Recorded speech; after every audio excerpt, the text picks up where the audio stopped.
سوال یہ پیدا ہوتا ہے اگر لڑکی نکاح نہیں کرنا چاہتی لیکن والدین کہتے ہیں ہماری عزت کا سوال ہے، تو والدین کی عزت دیکھنی چاہیے یا اپنی پسند دیکھنی چاہیے؟ اس کا جواب سنیے۔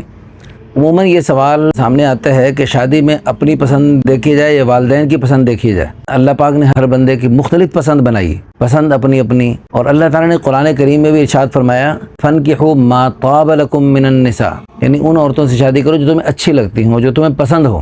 اور یہ جو شادی کے موقع پر ایجاب و قبول ہوتا ہے، لڑکی سے پوچھا جاتا ہے، لڑکے سے پوچھتے ہیں نکاح کے وقت میں آپ کو قبول ہے؟ لڑکے کو اگر بخوشی قبول ہو تو وہ کہے قبول ہے، اگر اس کو قبول نہیں تو وہ زبردستی نہ کہے قبول ہے، کیونکہ زندگی گزارنی ہے اور ابھی تو زبردستی اور دیکھا دیکھی اور والدین کی زبردستی پر تو کر بھی دے گا تو بعد میں مشکل پیش آئے گی، اور بعد میں بسا اوقات بچے ہونے کے بعد بھی وہ جو ہے یعنی اس پریشانی سامنے آتی ہے۔ سوال یہ پیدا ہوتا ہے اگر لڑکی نکاح نہیں کرنا چاہتی لیکن والدین کہتے ہیں ہماری عزت کا سوال ہے، تو والدین کی عزت دیکھنی چاہیے یا اپنی پسند دیکھنی چاہیے؟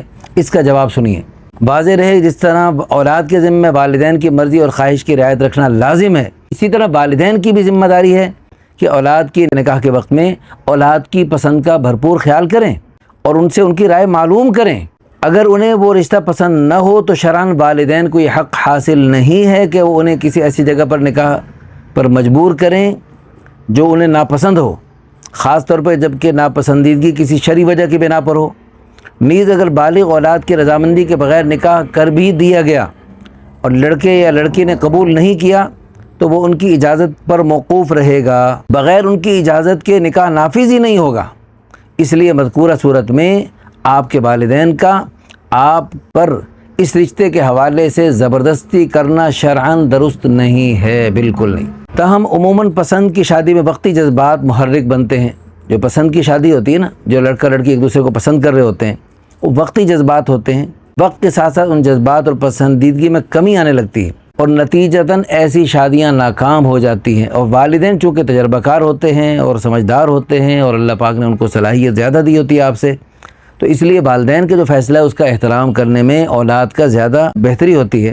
نتیجتاً جب والدین کی ناپسندیدگی کے باوجود اپنی پسند کے مطابق جو شادیاں کی جاتی ہیں تو اس میں بھی بعض دفعہ تھوڑے ہی دنوں کے بعد طلاق تک نوبت آتی ہے۔ بہت سارے بھگوڑے جوڑے ہمارے پاس پورے ملک سے آتے ہیں اور ان کی ہم پھر شادی کرواتے ہیں۔ ہم تو کوشش کرتے ہیں ان کو واپس جائیں، اپنے والدین کی سرپرستی میں کریں، لیکن وہ بالکل واپس جانے کے موڈ میں نہیں ہوتے اور اپنے پتہ بھی ہمیں غلط سلط بتلاتے ہیں، اور پولیس بھی انہیں مجبور نہیں کر سکتی، پھر مجبوراً کورٹ میرج کا راستہ دکھانا پڑتا ہے۔ لیکن ہم نے ایسی شادیوں کو چند دنوں میں ناکام ہوتے ہوئے دیکھا۔ تو اس میں والدین کی چونکہ دعاؤں کی برکت سے جو رشتے ہوتے ہیں وہ بہت کامیاب ہو جاتے ہیں، تو خاندان اور والدین رشتوں کی جانچ پڑتال جو کرتے ہیں اور اس میں تجربہ اور ان کا ماشاءاللہ دعائیں جو شامل ہوتی ہیں، اس کی برکت سے جو رشتے ہوتے ہیں وہ پائیدار ہوتے ہیں۔ شریعت نے بھی یہی تعلیم دی ہے، بالعموم شریف گھرانوں کے یہی طریقہ کار ہے۔ ایسے رشتوں میں وقتی ناپسندیدگی عموماً گہری پسند میں بدل جایا کرتی ہے، اس لیے مسلمان بچوں اور بچیوں کو چاہیے کہ وہ یہ بوجھ خود اٹھانے کی بجائے اپنے بڑوں پر اعتماد کریں۔ کتنے سعادت مند بچے بچیوں کے ہمارے سامنے واقعات آتے ہیں، وہ اپنے والدین سے کہہ رکھے بھئی آپ اپنی پسند کے مطابق ہمیں دیکھیں، اور ٹھیک ہے ہم بھی ایک نظر دیکھ کر اور تھوڑا سن کر انشاءاللہ ہم بھی آپ کی پسند کا ہم احترام کریں۔ تو والدین کی پسند کا احترام کرنے میں اللہ تعالیٰ بہت خوش ہوتے ہیں۔ نیز شریعت نے لڑکے لڑکی کے نکاح کا اختیار والدین کو دے کر انہیں بہت سی نفسیاتی معاشرتی الجھنوں سے بچایا ہے، اس لیے کسی واقعی شرعی مجبوری کے بغیر خاندان کے بڑوں کے موجود ہوتے ہوئے اپنی پسند ہی کو دیکھنا نعمت خداوندی کی ناقدری ہے۔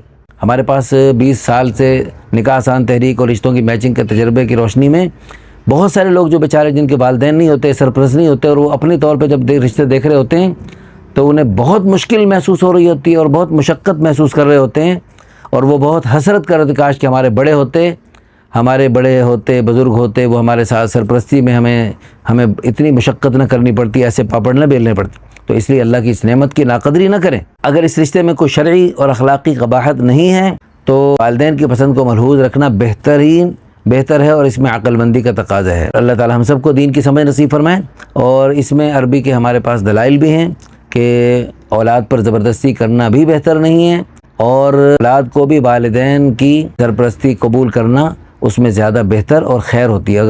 اگر والدین کی جو پسند ہے اس میں بہت زیادہ کوئی قباحت نہ ہو تو والدین کی پسند کا احترام کرتے ہوئے اس رشتے کو قبول کر لینا چاہیے۔ باقی دیکھیں والدین کا دل بھی اللہ تعالیٰ کے قبضہ قدرت میں ہے۔ حدیث میں آتا ہے اللہ تعالیٰ ساری دنیا کے انسانوں کے دل بین اصبعی الرحمن، اللہ تعالیٰ کی 2 انگلیوں کے درمیان میں، جدھر چاہیں پھیر دیں۔ تو آپ کے والدین، آپ کے بزرگ جو ہیں، خاندان کے بزرگ، وہ ان کے دل بھی اللہ تعالیٰ کے قبضہ قدرت میں، جدھر چاہیں پھیر دیں۔ تو آپ کے پاس اللہ تعالیٰ نے جو صلاۃ الحاجت پڑھنے کا اور اللہ تعالیٰ سے نماز پڑھ کے اللہ سے مانگنے کا جو اللہ نے راستہ دیا ہے، وہ بہترین ایک راستہ ہے۔ تو آپ سے گزارش یہ ہے، مہربانی کر کے، ایک بہت بڑا مسئلہ ہے، آپ کی زندگی کا مسئلہ ہے اور آپ کی نسلوں کا مسئلہ ہے، آپ نے تا قیامت نسلوں کی بنیاد رکھنی ہے۔ تو اس تا قیامت نسلوں کی جو بنیاد آپ نے رکھنی ہے، تو وہ اللہ سے مانگ کے اور اللہ تعالیٰ سے گڑ گڑا کے مانگیں، بل بلا کے مانگیں، تل ملا کے مانگیں اور آنسو بہا بہا کے مانگیں۔ اور تکیوں پہ آنسے بہانوں سے مسئلے حل نہیں ہوتے۔ اللہ کے سامنے سجدے میں آنسو بہائیں، ہاں تکیے میں بھی اگر روتے روتے بھی آنسو بہاتے ہوئے آپ کا دل اللہ کی طرف متوجہ ہے اور دعا کی کیفیت بن چکی ہے، تو آپ چاہے تکیے پہ آنسو بہا رہے ہیں یا کہیں بھی آپ آنسو بہا رہے ہیں، ہر وقت میں آپ اللہ تعالیٰ، آپ چلتے ہوئے بھی، آپ روٹی پکاتے ہوئے بھی، آپ سالن بناتے ہوئے بھی، آپ جھاڑو دیتے ہوئے بھی، ہمارا بھائی کوئی مزدوری کرتے ہوئے بھی، محنت کرتے ہوئے، گاڑی چلاتے ہوئے، بائک چلاتے ہوئے بھی دل میں اللہ کی طرف متوجہ ہو سکتا ہے اور رو رہا ہے اور چلتے چلتے بھی اللہ سے دعائیں مانگ رہا ہے۔ تو یہ دعا مانگ کے اللہ تعالیٰ سے مانگیں، یا اللہ جو خیر ہے اس طرف کر دیں۔ اور اگر خیر یہ جو ہمارے والدین فرما رہے ہیں، ہمارے بزرگ جو ارشاد فرما رہے ہیں، اگر اسی میں خیر ہے تو یا اللہ مجھے بھی میرے دل میں ڈال دے اور میرا دل مطمئن کر دے۔ میرا دل مطمئن نہیں ہو رہا، یا اللہ میرا دل مطمئن کر دے۔ اور یا اللہ اگر اس میں خیر نہیں ہے اور میرے والدین کو بھی سمجھ نہیں آ رہی، تو یا اللہ میرے والدین کے دل جدھر خیر ہے اس طرف موڑ دے، یا اللہ خیر کی طرف چلا دے۔ اللہم خیر لنا واختر لنا، اللہم خیر لنا واختر لنا، یا اللہ جو ہمارے لیے بہتر ہے وہ ہمارے لیے چن اور پسند فرما۔ اللہ پاک آپ سب کو بہت جزائے خیر عطا فرمائے۔ جزاکم اللہ خیر۔